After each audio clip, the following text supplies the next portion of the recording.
You're watching the Firearms Channel.com. What's up, pals and gals? George Gifford here with the Firearms Channel.com at ComicCon 2009 in beautiful San Diego. I'm here with a very special person, Greg Broadmore, a man who arguably is living his life's dream. Greg, tell me, who do you work for and what do you do?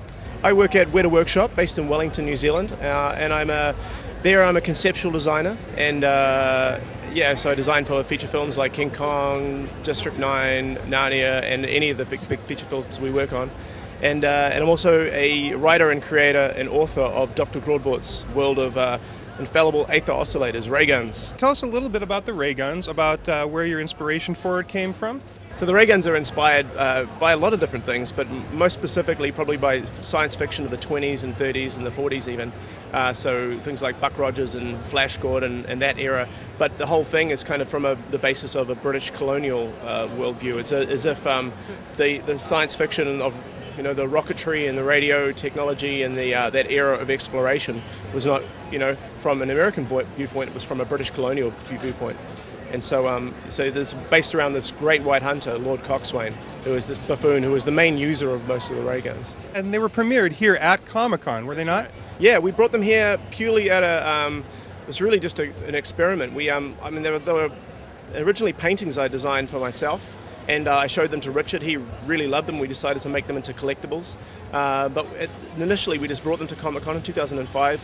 And showed them just to see what the interest would be, and the reaction was overwhelming. People really loved them, gravitated towards them, and I think found something that was unique and classic at the same time, because there's a lot of allusions to classic sci-fi, but then at the same time there's nothing like it at the moment. People seem to have forgotten that era, and so this pays homage to that, and I think that really connected with a lot of people. Let's talk about the actual ray guns and weapons themselves. Tell me how a ray gun actually operates as opposed to a projectile weapon, and is the infallible Aether oscillator really infallible?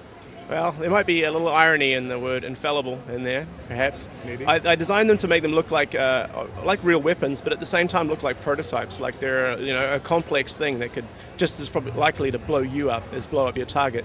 So how do they work? Well, they're ray guns. I'm not exactly sure. There's some sort of radiation. It's electromagnetic this, that, and the other. Can you tell me a little bit about the power supply? What actually powers these ray guns?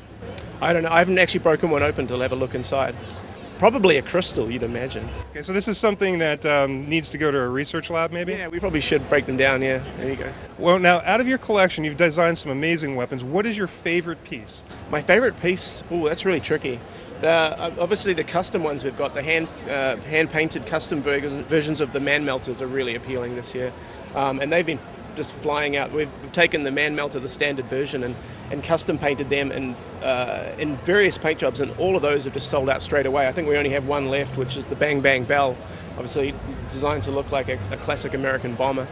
And otherwise we have, I suppose my ultimate favorite is the blunderbuss, the unnatural selector, which is Lord Coxswain's weapon of choice, and it's this giant hunting rifle. Again, it looks like a laboratory on a stick, just as likely to blow him up and hopefully bore a yard-wide hole in an elephant or something, If somebody wanted to purchase one of your ray guns, how would they find it? Where can they find it?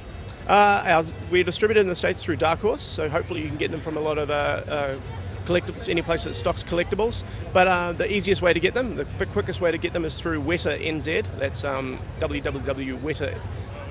How would I even spell it? Yeah, NZ, WETA-NZ.com. Yeah. Okay.